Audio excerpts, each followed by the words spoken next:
Esse é um ponto. Vai lá. Esse é um ponto que eu queria pegar. Primeiro, eu estou acostumado com o lado científico-biológico das questões. Reconheço muito a importância da história para contar isso. Um lugar onde me surpreendeu muito foi justamente nessa discussão. Eu tinha acompanhado na história dos preceitos dos germes, quando a gente descobre o que são os vírus, as bactérias, o Koch, o Pasteur, o trabalho deles, eu tinha acompanhado o debate entre miasma e contágio, né? Que é essa noção de que, ok, são os maus-ares ou são seres vivos que causam a doença. E eu tinha acompanhado isso como uma discussão biológica, que as pessoas provam que são seres vivos, que a vida sempre vem da vida e tudo. O que eu não sabia, que eu fui descobrir na sua obra, foi que quem defendia miasma não era só por interesses científicos, eram por interesses comerciais, porque assumir que o contágio era feito por um organismo significava impor quarentena, e impor quarentena ia de encontro com interesses comerciais, industriais, e aí quem tinha esses interesses promovia ideias de que quarentena não funcionava e de que contágio não funcionava, né? Sabe que eram os principais defensores da teoria da infecção, essa, dos miasmas e tal, era o governo inglês, porque em relação à febre amarela, porque, enfim, o comércio inglês predominava globalmente naquele período, e se você concluía que a febre amarela se reproduzia por contágio, você estava, na verdade, as medidas que se seguiriam seria a quarentena e prejuízo ao comércio inglês e tudo mais. Então, e a febre amarela não tinha na Europa, né? Então era uma doença que, se você considerasse que ela era infecciosa, os portos ficariam abertos. Se considerasse que era contagiosa, o comércio inglês com o Caribe, com o Brasil, com a porção de outros lugares no sul do planeta ficaria prejudicado. Então, acho que é uma coisa importante das pessoas notarem. Se quem defende hoje que quarentena não é uma boa medida, por acaso, se quem está defendendo isso não tem um interesse em acabar com essa quarentena por outros motivos que não são epidemiológicos, que não são biológicos. Sim. E nessa mesma linha tem a discussão das vacinas, que foi outra coisa que eu não tinha noção. Eu acompanhei o surgimento das vacinas, a distribuição delas, mas eu não tinha visto como...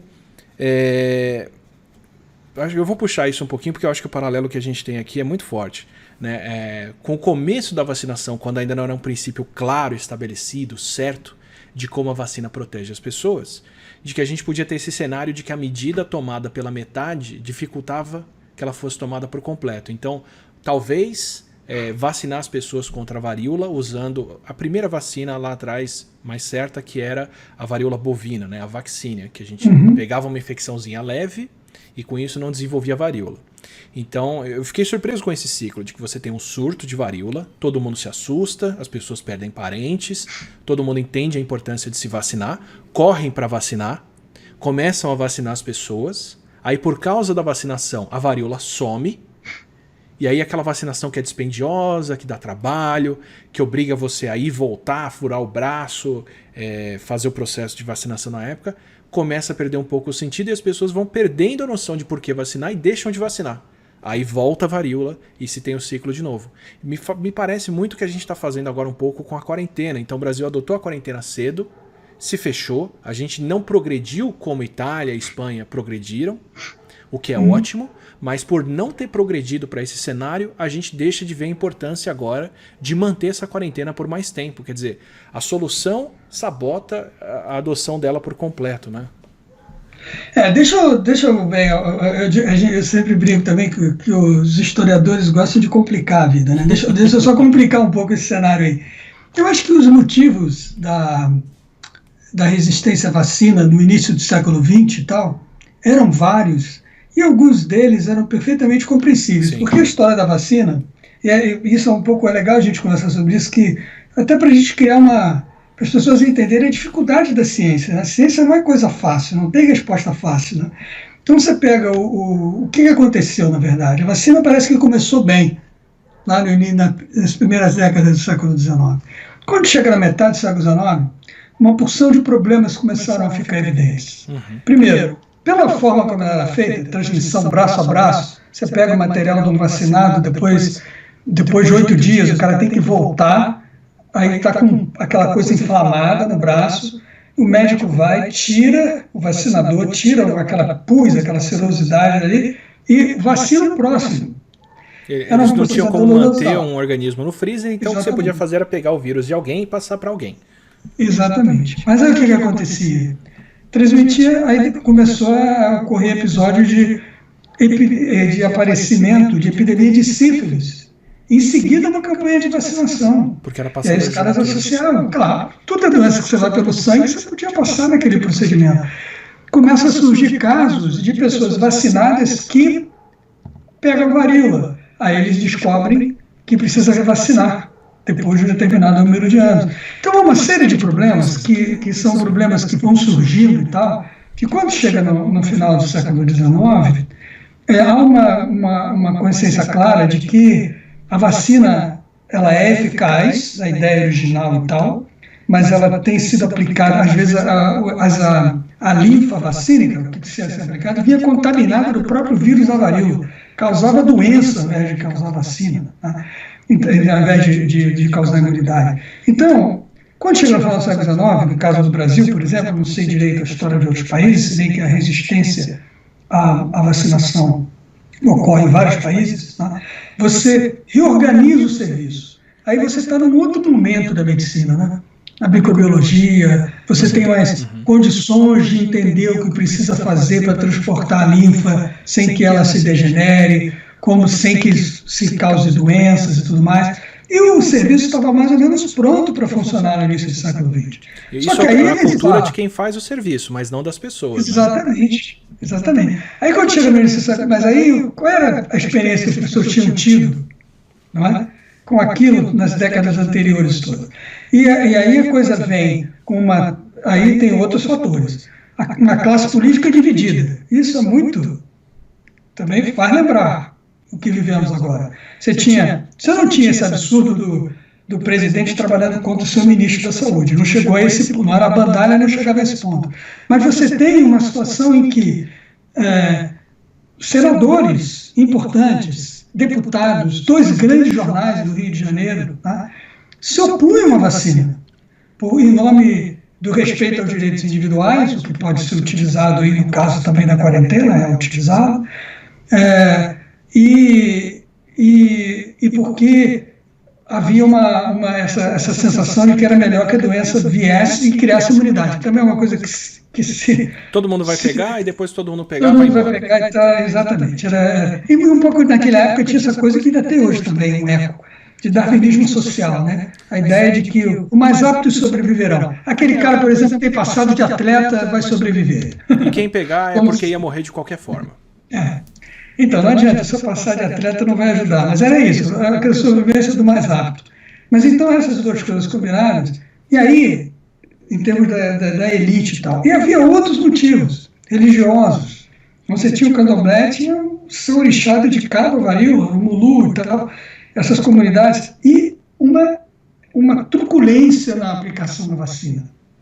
Tanto que esse período foi conhecido como despotismo sanitário. Os vacinadores entravam nos cortiços e tal, com a polícia junto, e tentavam vacinar à força.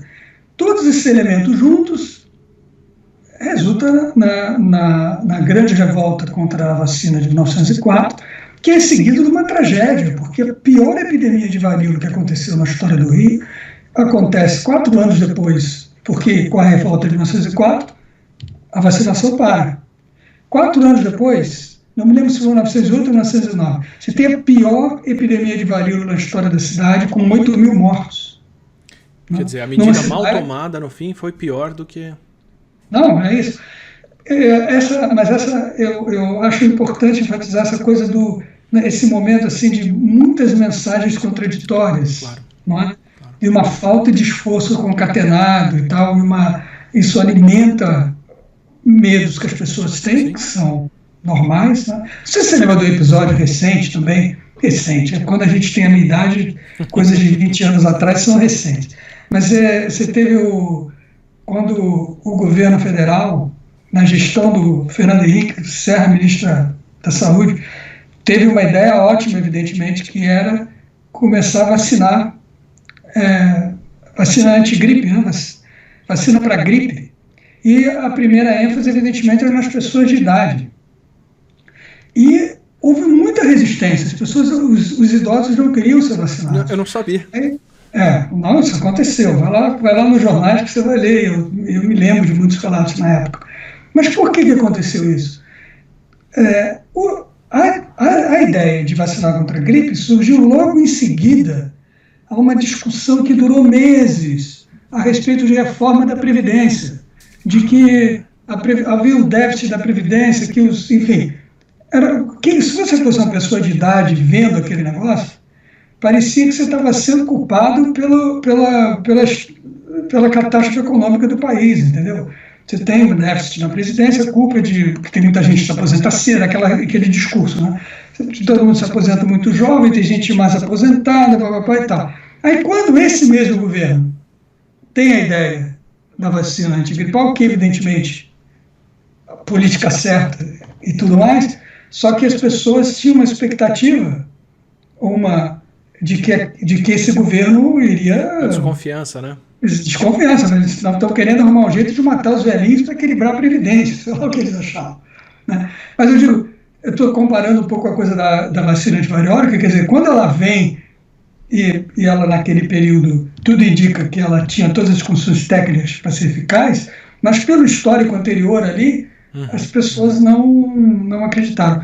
Então, a gente vive esse momento assim, é muito delicado esse momento da comunicação e tudo mais, né? Essa coisa de você ter uma situação política em que as partes, ao invés de trabalhar em conjunto e criar um mínimo de consenso, a nossa situação é triste, mas você imagina, se você não consegue deixar de lado minimamente essa política mais rasteira, divisão política é normal, né? É normal que as pessoas...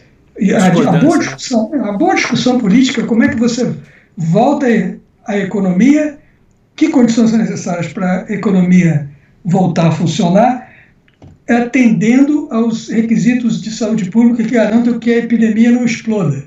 Isso devia ser um objetivo comum, é um objetivo comum.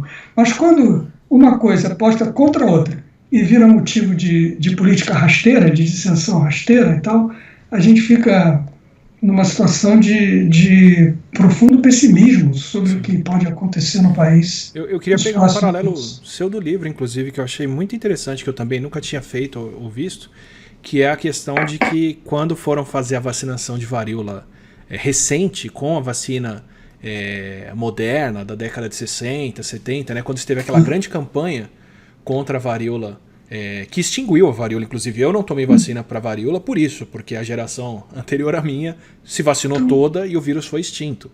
É a maior história de sucesso que a gente tem de extinguir o causador de uma doença na base da vacinação. Espero que com a Covid isso se repita.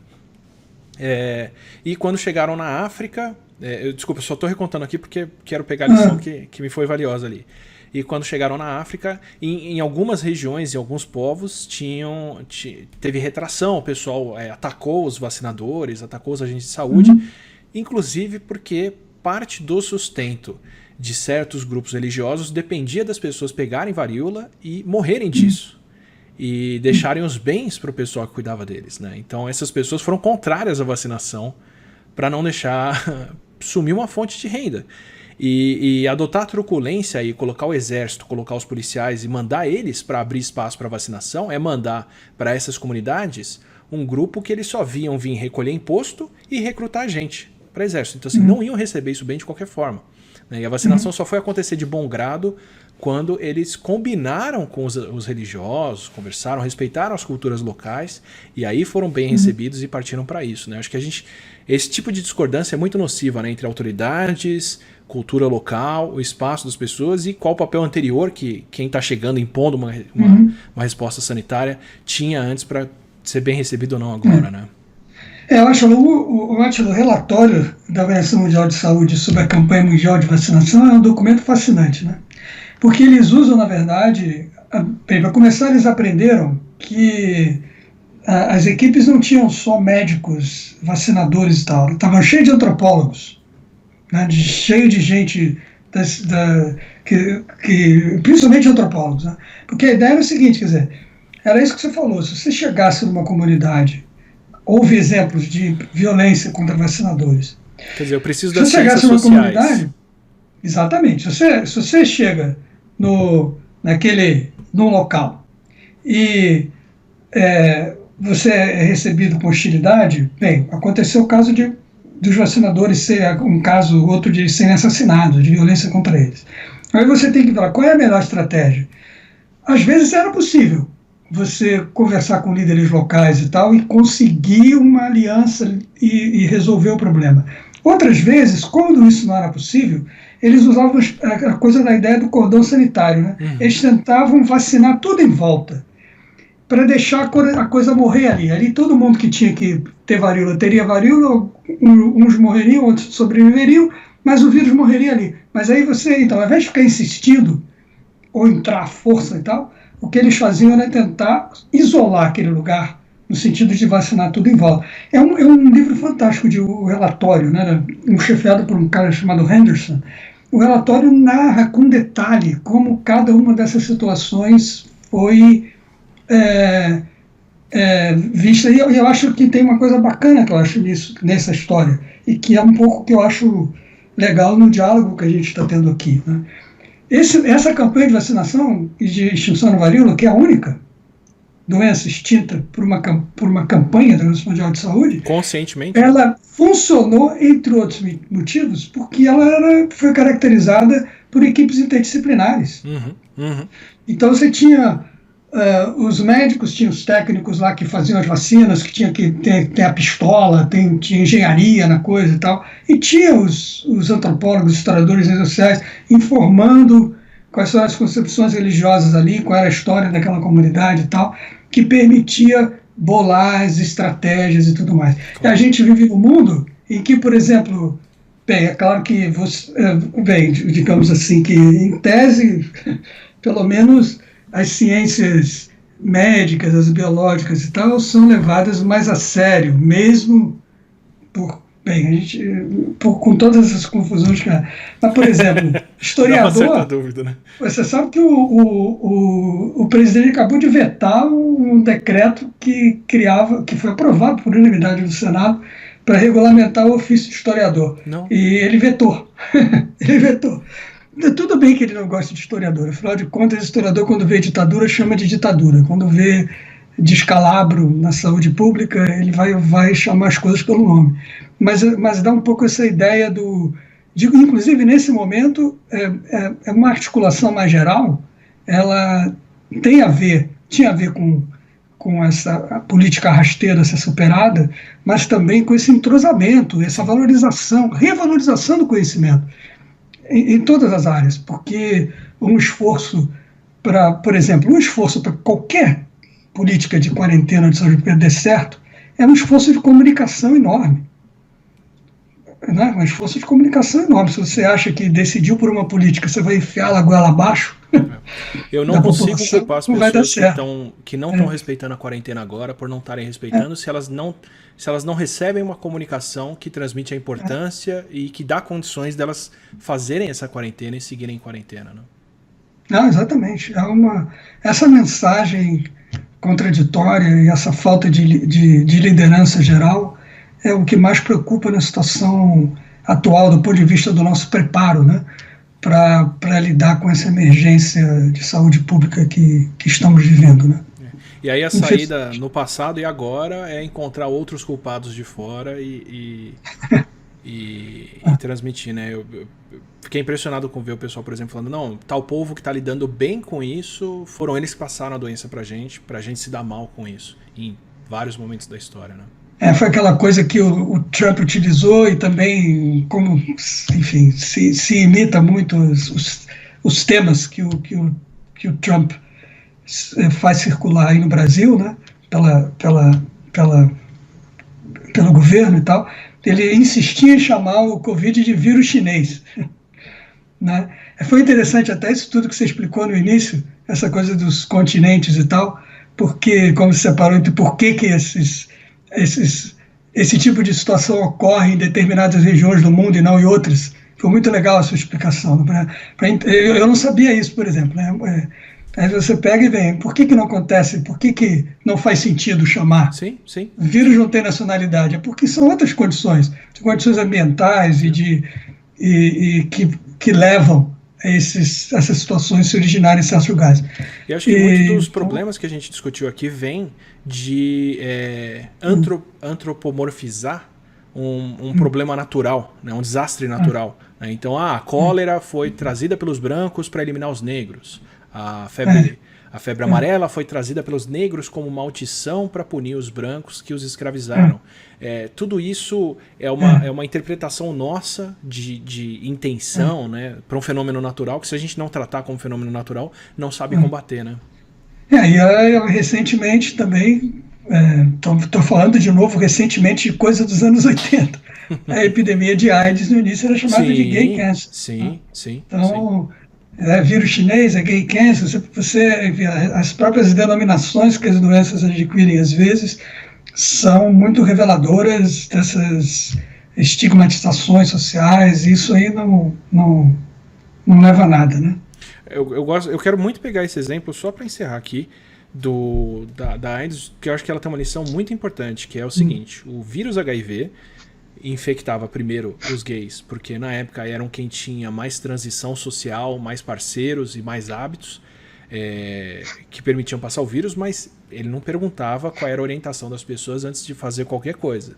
E esse estigma que foi criado de que era uma doença gay foi o que fez a África do Sul, por exemplo, ter o vírus se espalhando muito forte, muito sério, durante a década de 80 e 90.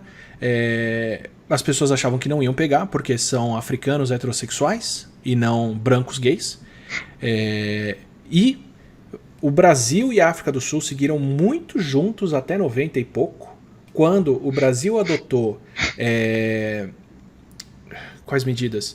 Distribuição de preservativo, distribuição de medicamento pelo SUS, teste à vontade de HIV para todo mundo, que não é uma coisa que se faz em outros países. Se a camisinha estourou, se alguma coisa aconteceu aqui no Brasil, você pode fazer o teste, você pode tomar uma terapia pós-exposição para não deixar o vírus proliferar no seu corpo se teve o contato. Isso não acontece em muitos outros países onde isso tudo é pago. E o Brasil distribui o remédio de graça para as pessoas aqui via SUS, e nós chegamos numa prevalência hoje de por volta de 2% das pessoas no Brasil com HIV. A África do Sul seguiu pelo caminho de tratar isso como uma doença dos outros. O HIV não causa AIDS, esse vírus não vai fazer nada por aqui, não tem por que a gente se preocupar. E eles passaram de 30% de prevalência de HIV no país. Nós seguimos juntos e fizemos dois caminhos completamente diferentes por causa da maneira como tratamos essa doença. É até irônico, hoje o Brasil está indo pior na Covid, subindo em casos, enquanto a África do Sul está indo bem com a Covid e contendo bem os casos com quarentena. Não, um ótimo exemplo de como a política de saúde pública levada a sério funciona, né? E o HIV é uma história exemplar de como o Brasil enfrentou uma situação de emergência mundial de saúde pública de uma maneira que é reconhecida internacionalmente como valorizadíssima, como bem-sucedida e reconhecida em geral. Então, infelizmente, agora a gente está num outro caminho. Perfeito. Professor, mais alguma coisa? Tem o seu livro Cidade Febril? Tem mais recomendações para as pessoas de material, fonte, do que é legal ler sobre isso? Não sei, eu acho que o mais legal da nossa conversa é a gente valorizar o conhecimento, valorizar o diálogo entre as áreas, entender que a ciência não faz milagre. Ainda hoje fico lendo avidamente todas as notícias a respeito de possíveis vacinas e tudo mais, mas a gente sabe que a ciência tem seu tempo, a gente não tem muito de onde esperar orientação para lidar com uma situação dessa, mas a orientação pelo conhecimento e o conhecimento é a dificuldade do conhecimento, mas saber que não há uma alternativa a ele é algo fundamental. E valorizar o conhecimento em geral. Quer dizer, esse diálogo aqui entre um historiador e um microbiólogo, fala? Microbiologista. Microbiologista. Mostra como a gente tem que aprender um com o outro, né? E como um entrosamento desses diferentes conhecimentos é a melhor estratégia para enfrentar uma situação dessa. Com certeza. Eu te agradeço muito pela oportunidade de conversar contigo. E parabéns pelo teu trabalho. Parabéns pelo teu trabalho. Posso ficar com a sua frase sobre morte? Que a morte não é um fenômeno biológico? Eu disse que a morte é uma doença social. Obrigado, professor. Gente, é isso. Acho que eu não tenho muito mais o que acrescentar aqui. Fico felicíssimo. Foi um privilégio enorme contar com o professor Sidney Schauhub aqui. Ele não recomendou as próprias obras, mas eu vou recomendar aqui. Cidade Febril foi um livro que me ensinou muita coisa sobre biologia, inclusive, sobre epidemia, pandemia, quarentena, como a sociedade responde a isso, como o Brasil respondeu a isso em outros momentos. Esse movimento de busca de quarentena por quem tem condições, enquanto a gente deixa quem não tem condições trabalhando sem dar muito amparo. É uma coisa que eu espero que não se repita agora. O movimento anti-vacina que a gente teve aqui por causa de discordância entre os agentes de saúde e as pessoas é uma coisa que eu espero que não se repita por aqui quando a gente tiver a vacina.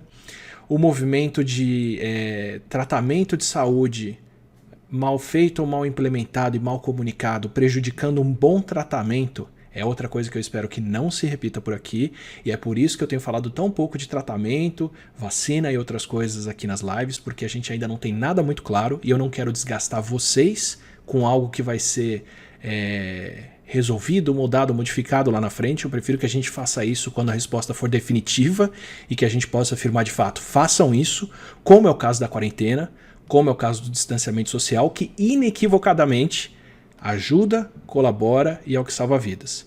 Então, fico feliz com a interação.